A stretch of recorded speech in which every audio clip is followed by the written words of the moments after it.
dive in today, shall we? We're tackling the Japanese diet today. Cool. And you guys sent in, wow, just a huge stack of sources. Yeah. Books, articles, even some research papers. Nice. All about what makes up this way of eating, the benefits, and even how it's changed over time. And get this, one of our sources even calls Japan the land of centenarians. Oh, wow. So we're going to try to uncover why that is, right? Yeah. What are their secrets? Absolutely. Yeah. I think this deep dive is going to be really fascinating because we're going beyond just what people in Japan eat. Right. It's really about their whole philosophy around food and how it affects their health and well-being. It's cultural. It is, yeah. Yeah. So let's get down to basics. What are the core parts of the traditional Japanese diet? Yeah. Because these sources are painting a picture that sounds so delicious and interesting. Well, just imagine sitting down to this beautiful spread of whole unprocessed foods, like steaming bowls of rice, some fresh fish, maybe grilled or simmered, just super simple. And then all these colorful vegetables. And of course, you can't forget those fermented soybean products like miso, and natto. You said natto. You know it. Kaba. One of these articles described natto as having a, how do they put it, a unique aroma, which I think means it's a little strong for some people. Yeah. But it does say natto is packed with probiotics, like a powerhouse. Oh, it absolutely is. It gets fermented with this specific bacteria. It's called Bacillus subtilis natto. Wow. And the interesting thing about the specific strain is it makes an enzyme, nattokinase. And there's actually been a lot of really cool research about the health benefits, especially when it comes to your heart. So wait, hold on. Not only does it have those good probiotics, which, of course, everyone's talking about gut health these days, but this enzyme, it could be good for your heart. It seems that way. That's amazing how these traditional foods, they're so complex, right? They really are. It makes you realize just how much wisdom there is in these culinary traditions that have been around for centuries. Absolutely. And going back to those core foods, one source kind of summed it up really well. It said, quote, staple foods, rice, fish, seaweed, vegetables, soy products, like tofu and miso and fruits. And it goes on to say all these foods are really low in added sugar and saturated fats. So different from what a lot of people in the West are eating. That is a huge difference. And while I love trying all kinds of new foods, the thing that stands out to me about this way of eating is that it's so simple. It is. You're letting the natural flavors of the ingredients come through. You don't need a ton of complicated recipes or processing. Do you think that has something to do with, why the Japanese diet is so healthy? Oh, definitely. When you're eating foods that are minimally processed, they keep more of their nutrients and fiber. And if you're focused on fresh seasonal ingredients, you're going to automatically be eating a bigger variety of vitamins and minerals and antioxidants. So it really is quality over quantity. It's like really appreciating what each ingredient brings to the table. All right, I want to talk about some of the specific foods that these sources keep mentioning. Okay. Because they really call them out as nutritional powerhouses in the Japanese diet. We're talking about fish, soy, and green tea. Yes. All fantastic for you, and for a lot of really good reasons. Yeah. Let's start with fish.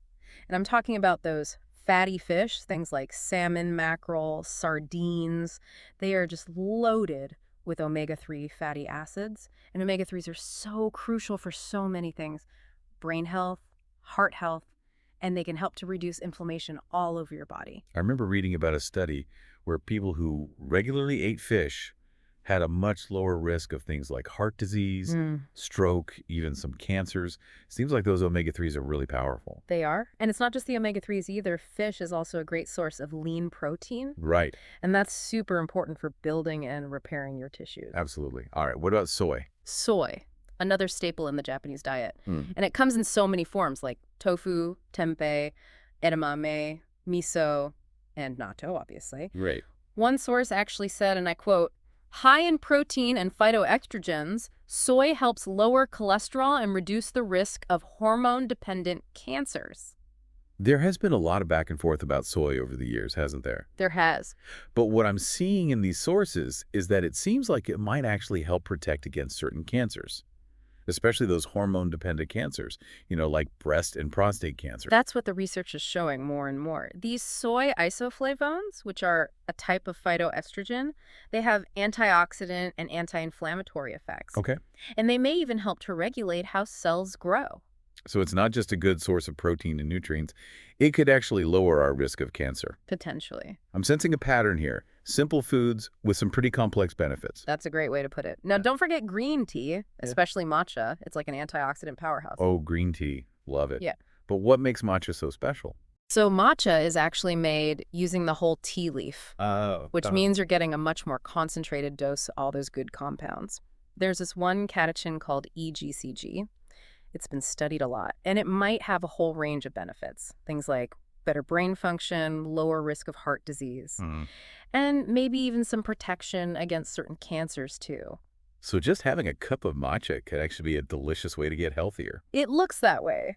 But there's more to the Japanese diet than just these individual foods. It's about how they all come together, how they're prepared, Yeah. and there are also some cultural practices that play a role in their overall health and longevity. Okay, tell me about those. I'm so curious. One that's really interesting is called hara hachibu. It basically means eat until you're 80% full. 80% full. Yeah, so it's all about being mindful when you eat, paying attention to your body's cues, and stopping before you feel stuffed.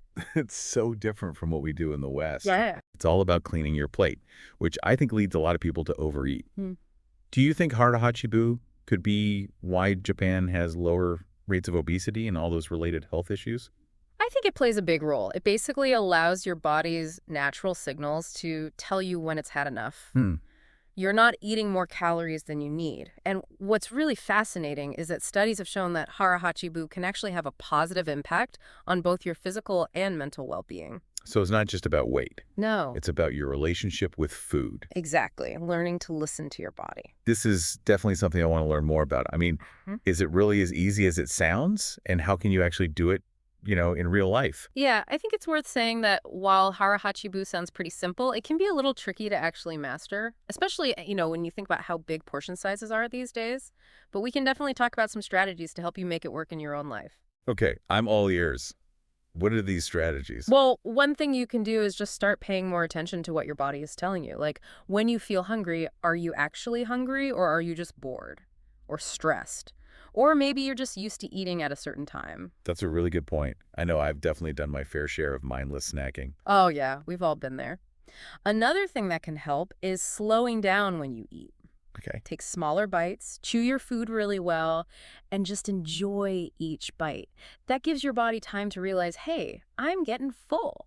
It's like you're turning every meal into this mindfulness practice. Exactly. And it can make eating so much more enjoyable. But moving on from hara hachibu, one of those articles you sent in was talking about Okinawa, Japan, Right. and how it's one of the original blue zones. The blue zones, those areas around the world where people just seem to live so much longer than everyone else. Exactly. And Okinawa is a perfect example of the Japanese diet in action. Yeah. Right? I think one of the books even called it a longevity hotspot. It is. And the cool thing about Okinawa is they take those principles of the traditional Japanese diet and they kind of take it even further. Yeah. They put a huge emphasis on plant-based foods like sweet potatoes, lots of different vegetables, and tons of seaweed. Seaweed. That's something we haven't talked much about yet. One of the sources mentioned that it's full of nutrients and minerals, especially iodine, which is really important for your thyroid. Yeah, seaweed is great. It's also a good source of fiber and antioxidants. And some kinds, like nori, the kind they use for sushi, it actually has a decent amount of protein in it. So seaweed is delicious, versatile, and good for you. It really is. No wonder it's such a big part of the Okinawan diet. Oh. But going back to those blue zones for a second, it seems like it's not just about the food, right? There's something about their whole lifestyle that contributes to how long they live. Absolutely. The people in Okinawa have these really strong social connections. They're active, they're often outside, and they generally have a positive outlook on life. It's like a holistic approach to well-being. It's not just what you eat, it's how you live your life. I remember one of the books used the term moai to describe their social networks. Oh, yeah, moai. These are basically lifelong support groups. Yeah, they're groups of friends who commit to supporting each other throughout their lives. They eat together, they celebrate together, and they help each other out when someone needs it, practically and emotionally. It sounds like the perfect recipe for a long and happy life. Good friends, healthy food, lots of movement, a positive attitude. These sources have been so great for getting a big picture understanding of the Japanese diet. But I want to get into some of the finer details. One thing that keeps coming up is fermented foods. Yeah. And we've talked about natto, but what are some of the other ones? Well, there's miso. It's that fermented soybean paste that they use in soups and Oh, sauces. yeah, I love miso soup. It's got this rich, savory flavor, and it's a really good source of protein, probiotics, and vitamins. Okay, so we've got natto, we've got miso. What other fermented goodies does the Japanese diet have to offer? Well, there's tsukemono, which is basically pickled vegetables. They can use all sorts of veggies like cucumbers, radishes, cabbage, and they often ferment them in brine or rice bran. And then you've got amazake. It's this sweet drink made from fermented rice. A lot of people see it as a healthy alternative to sugary drinks. Wow, this is really making me rethink my whole perspective on fermented foods. I need to branch out beyond yogurt and sauerkraut. There's so much to explore. The Japanese diet really seems to embrace the power of fermentation. One of the sources mentioned that it's good for your gut, which, is so important for overall health. It is, and what's really cool is that the specific types of bacteria you find in these traditional Japanese fermented foods, they might have some unique benefits. Okay. Like, for example, there's some research that suggests the bacteria in miso could help lower inflammation in your gut Hmm. and even boost your immune system. So it's not just any fermented food. It seems like they each have their own special powers. Exactly. Okay, before we move on to part 3, where we'll talk about some of the challenges and opportunities facing the Japanese diet today, I want to go back to something that really stuck with me. One of the articles had this quote that perfectly sums up what this way of eating is all about. It said, and I quote, "Minimal processing foods are often prepared simply to preserve their natural flavors." I love that. It's so true. It really gets at the heart of what makes the Japanese diet so beautiful and so simple. It's all about celebrating real food and realizing that sometimes less is more. So interesting, as we've been digging into all these different aspects of the Japanese diet, how much it emphasizes this idea of balance and harmony, not just with food, but in their whole way of life. It really does. There's this deep respect for nature and tradition and for how everything is connected. It's like this philosophy that shows up everywhere in their culture. But I wonder, you know, with how globalized food culture is these days, and with all these fast food chains popping up everywhere, is this traditional way of eating sort of struggling to keep up? Because I noticed a couple of the articles brought that up. Yeah, it's definitely a worry. There are concerns that the younger generations in Japan are moving away from those traditional eating habits they grew up with. Right. I mean, they're exposed to so much more now, those Western-style processed foods, all the fast food, the sugary drinks, and it is having an effect on their health. One of the studies here actually mentioned that things like obesity and those diseases linked to diet, like type 2 diabetes, they were actually increasing in Japan, Yeah. which is kind of sad, to see these traditions that have been around for so long getting pushed aside for stuff that just seems easier or more fashionable. It is, and it shows us how important education is, not just in Japan, but all over the world. Right. We need to rediscover just how valuable these traditional ways of eating are.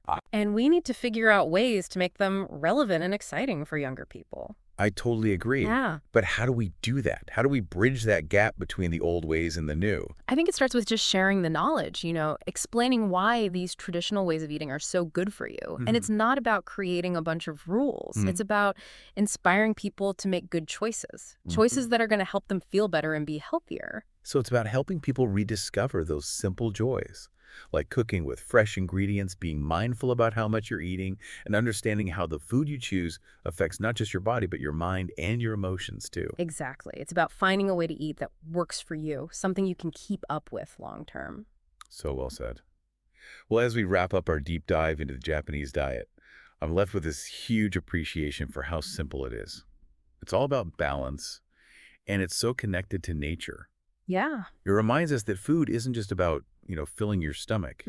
It's a powerful way to nourish our bodies and make our lives better. It really is. And I think what everyone listening should take away from this is that we can all learn something from how the Japanese approach food and health. Right. Whether it's eating more fish and seaweed, trying that harahachi-bu thing, or even just taking a moment to really taste your food and enjoy those natural flavors. Yeah. There are so many ways to bring these ideas into our own lives. So true.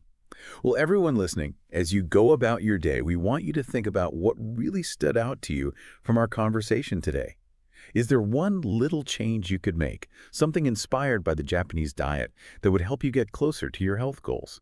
Maybe it's trying a new fermented food, experimenting with matcha, or even just being a little more aware of your portion sizes. Remember, Every little bit counts. Until next time, happy eating, everyone.